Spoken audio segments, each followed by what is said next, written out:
ang dating no, Ay po. sa labas. Yung katulad po ng IMF, nagbigay ng notice na ibalik ng Buko salad, ng DBT yung kanilang malaki.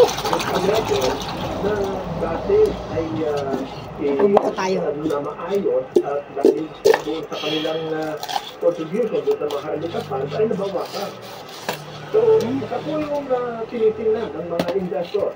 Ano ba ang posisyon ng IMF?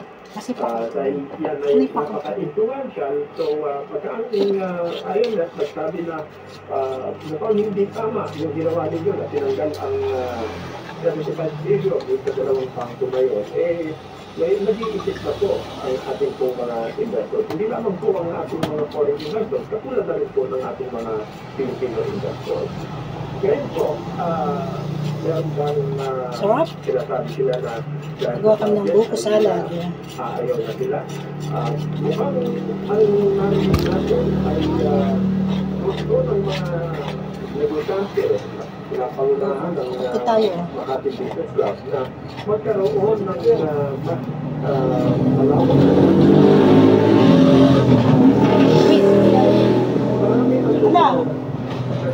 alagaan na ang budget natin sa 2025 ay magagamit lamang po sa pamumulitika.